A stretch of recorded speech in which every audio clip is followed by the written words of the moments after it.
வணக்கம். ஜவைஜர் from Javadhu Vattipudhur, power writer அப்படிங்கிற யூடியூப் சேனல் மூலமாக உங்களை மீண்டும் சந்திக்கிறவ மற்ற மகிழ்ச்சி. அத்தோட எங்கள் சேனலை சப்ஸ்கிரைப் பண்ணுங்கள், பெல் பட்டன் அழுத்த மறந்துடாதீங்க. அத்தோட எல்லாத்துக்கும் ஷேர் பண்ணுங்கள். போன வாரம் தான் தந்தைக்கும் மகனுக்கும் பிரச்சனை மேடையிலே. அதாவது தன்னுடைய மருமகனின் அண்ணன் முகுந்தனை பாமகவின் இளைஞரணி தலைவராக ராமதாஸ் அறிவிக்கிறாரு. உடனே அந்த மேடையிலே அன்புமணி எதிர்ப்பு தெரிவிக்கிறார். ஏங்க, ஒரு குடும்பத்துல எத்தனை பேருக்கு பதவி கொடுப்பீங்க?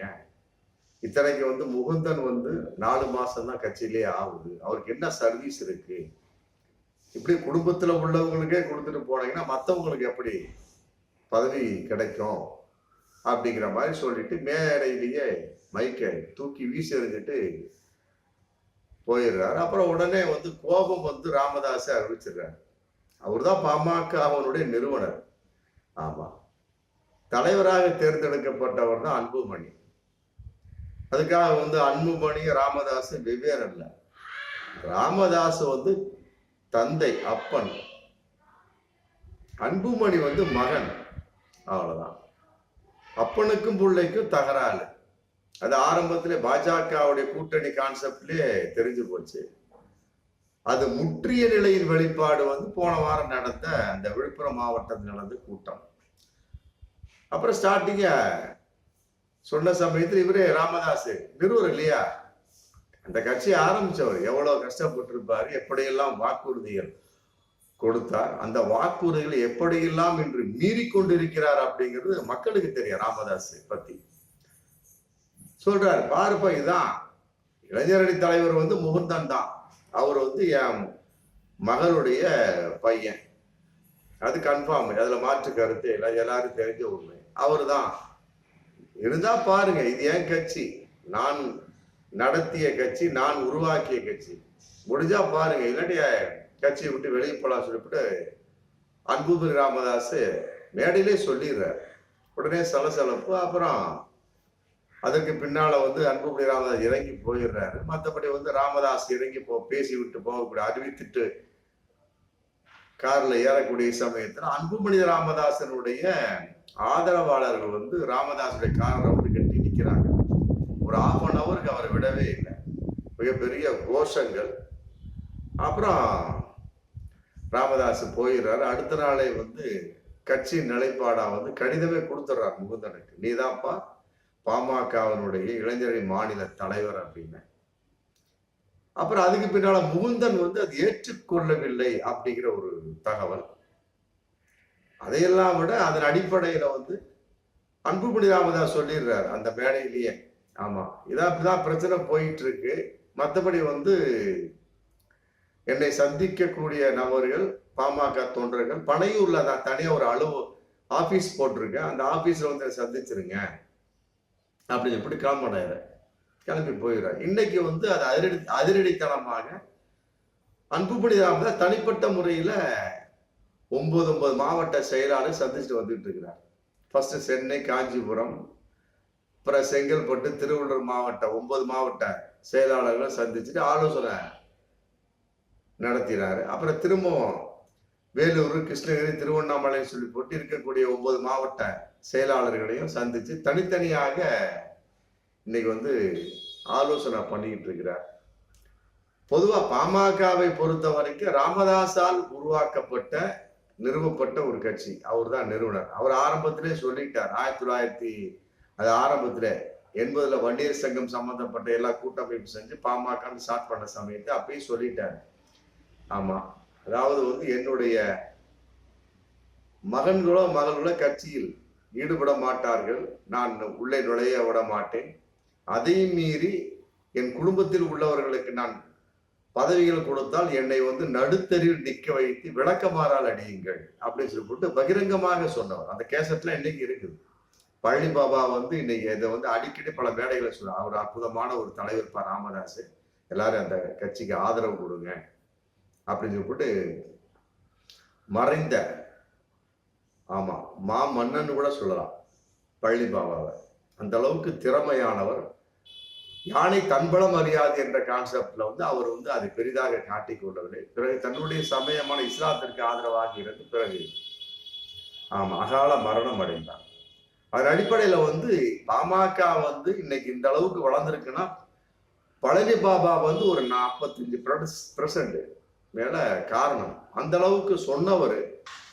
ஆமா, இன்னைக்கு வந்து மகனுக்கு தலைவர் பதவி. ஃபர்ஸ்ட் வந்து தீரன், இது தலித் எழில்மலை, பொன்னுசாமி, வடிவேல், ராவணன் அவங்களுக்கெல்லாம் வந்து தலைவர் பதவி கொடுத்துருந்தாங்க. அப்புறம் அதை நீக்கி விட்டு ஜி.கே. மணிக்கு கொடுத்தாங்க.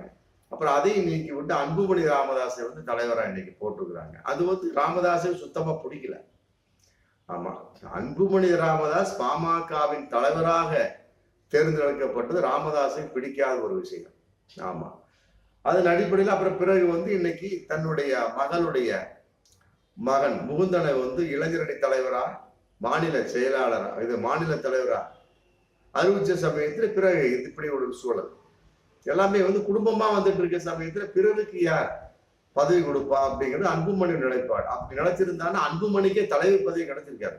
அவரு வந்து மகன் தானே, குடும்பத்தில் உள்ளவர்களுக்கு பதவி கொடுக்க கூடாது அப்படின்னா அப்புறம் அன்புமணி ராமதாஸ் பதவி கொடுக்கணும். அவரு கட்சியை விட்டு அங்கேயே இருந்துகிட்டு மற்றபடி தலைவர் பதவி ராஜினாமா பண்ணலாம். இப்ப என்ன ஒரு விஷயம் நடந்துட்டு இருக்கு அப்படின்னா, பாமகவுல எல்லாரும் சேர்ந்து ராமதாஸை வந்து கட்சியை விட்டு நீக்கலாம் அப்படிங்கிற ஒரு கான்செப்ட் இன்னைக்கு தகவலா போயிட்டு இருக்கு. பாருங்க எப்படிலாம் ஒரு வேட்டு வருது பாருங்க. ஒரு கட்சி அவர் நல்லவரா கெட்டவரா ராமதாஸ் அப்படிங்கன்னா அப்புறம், ஆனா அந்த கட்சியை ஆரம்பிச்சது நிறுவனர் அவர் தானே. இன்னைக்கு அவருக்கே வேட்டு வைக்கக்கூடிய செலுத்த மகனே செயல்பட்டு கொண்டிருக்கிறார் அப்படிங்கிற ஒரு மிக ஒரு வருத்தத்துக்குரிய ஒரு தகவல், மோசமான ஒரு தகவல் வந்து இன்னைக்கு பகிரங்கமா போயிட்டு இருக்கு. ஏன்னு கேட்டா அன்புமணி ராமதாஸுடைய மருமகனுடைய அண்ணன் தான் வந்து முகுந்தனை கட்சியில உள்ள சேர்த்துட்டோம் வைங்களேன். மற்றபடி வந்து மருமகனுக்கு ஏதாவது ஒரு வேட்டு வந்துடும் அப்படின்னு அன்புமணி ராமதாஸ் வந்து இன்னைக்கு பயப்படுறாரு. எப்படிலாம் பாருங்க, ஒரு கட்சி வந்து தொண்டர்களுக்கு மதிப்பளிக்கணும், அதை விட்டு போட்டு மகன்களுக்கும் மருமகன்களுக்கும் பேரன்களுக்கு மதிப்பளிச்சுட்டு இருந்தேன் அப்படின்னா அப்புறம் இருக்கக்கூடிய அத்தனை தொண்டர்களை என்ன இடிச்சவாயர்களா அப்படிங்கிற கேள்வி இதுல வருதா இல்லையா? ஜி.கே. மணியினுடைய பையன் தான் ஃபர்ஸ்ட் இருந்தார், தமிழ்குமரன் அப்படிங்கிறவர், தமிழக பாஜக இளைஞரணி மாநில தலைவரா. ஆமா, அதை டார்ச்சர் கொடுத்து அன்புமணி என்ன பண்ணிட்டார், கட்சி அந்த பதவியிலிருந்து தானாவே விலகிட்டார். காரணம் அன்புமணி ராமதாஸ் தான் அப்படிங்கிறது இன்னைக்கு பகிரங்கமான ஒரு அதற்கு அன்புமணி ராமதாஸ் டோட்டலா பார்க்கின்ற சமயத்துல ஒரு 90% இன்னைக்கு பாமகவுல இருக்கக்கூடிய அனைவருமே வந்து அன்புமணியால தேர்ந்தெடுக்கப்படும் அன்புமணிய ஆதரவாளர்கள். ஆமா, அதாவது வந்து ஒரு நிறுவனர் இருக்கக்கூடிய சமயத்துல தலைவர் என்ற பொசிஷன்ல எதற்காக நிறுவனருக்கு தெரியாமல் தனிப்பட்ட முறையில பனையூர்ல வந்து ஒரு ஆபீஸை திறந்து அங்க இருக்க வச்சு எல்லா மாவட்ட செயலாளர்களும் ஒரு தலைவர் என்றவர் சந்திப்பதற்கு என்ன காரணம்? எல்லாரும் சேர்ந்தாங்க அப்படின்னாலே ராமதாஸை தூக்கி விட முடியும் அப்படிங்கிற ஒரு தகவல் இன்னைக்கு போயிட்டு இருக்க சமயத்துல அப்ப ராமதாஸின் மதிப்பு என்ன? அப்ப ராமதாஸுக்கு மதிப்பு இல்லையா பாமகவில்? யார் அவர்? என்ன தொண்டரா, இல்ல மாவட்ட செயலாளரா, இல்ல முன்னாள் ஏதோ ஒரு உறுப்பினரா? கிடையாது, நிறுவனருங்க. ராமதாஸுக்கு வந்து இன்னைக்கு பாமகவில் மதிப்பு இல்லை. அனைவருமே வந்து அன்புமணி ராமதாஸின் ஆதரவாளர் ஒரு 90% அப்படிங்கிற தகவல் இன்னைக்கு போயிட்டு இருக்கு. என்றாலுமே கூட ராமதாஸ் செய்த ஒரு விஷயம் அவர் தான் ஆரம்பிச்சு வச்சார், அந்த குடும்ப அரசியல் அப்படிங்கிற கான்செப்ட். அன்புமணியை உள்ள கொண்டாந்தார். அப்புறம் மருமகனை வந்து போட்டியிட வச்சாங்க.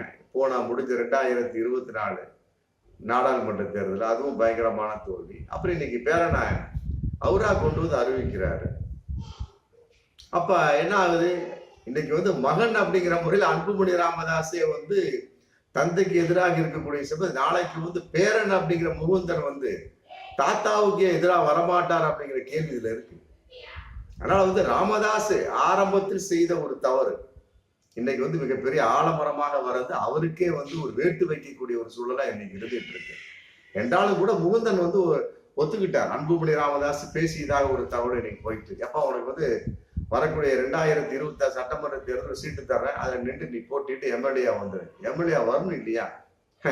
இந்த அளவுக்கு கட்சியில் குழப்பம் இருக்கக்கூடிய சமயத்துல பாமக தொண்டர்களே வந்து ஓட்டு போடுவார்களா அப்படிங்கிற ஒரு கேள்வி இருக்கு. கட்டாயமா ஒவ்வொரு தொண்டர்களை வந்து 30 வருஷம், எத்தனை 35 வருஷம் எந்த அளவுக்கு கொண்டாடி தாலி அடமானம் வச்சு இருக்கக்கூடிய சொத்துக்களை இழந்து எந்த அளவுக்கு அந்த பாமக வளர்த்திருப்பார்கள் அப்படிங்கிற அந்தந்த நிர்வாகிகளுக்கு அந்தந்த தொண்டர்களுக்கும் தெரியும். அது வந்து ராமதாஸுக்கு தெரியும் என்றாலுமே கூட அந்த குடும்ப அரசியலை உள்ள கொண்டு வந்தார் இல்லையா? இப்ப அவருக்கே வேட்டு. ஆமா, மகனே வந்து தந்தையை கட்சியை நீக்கக்கூடிய அளவுக்கு வேட்டு. நாளைக்கு வந்து முகுந்தனே வந்து தாத்தாவை நீக்க மாட்டார் அப்படிங்கிற என்ன நிச்சயம் இருக்கு? அதனால வந்து தன் வினை தன்னை சுடும், ஓட்ட அப்பம் வீட்டை சுடும் அப்படிங்கிறது யாருக்கு பொறுத்துதான் இல்லையாங்க. கட்டாயமா வந்து பாமக ராமதாஸு நிச்சயமாக பொருந்தி கொண்டிருக்கிறது என்பதுதான் பகிரங்கமான ஒண்ணு. பார்ப்போம் மீண்டும் அடுத்த வீடியோ. நன்றி.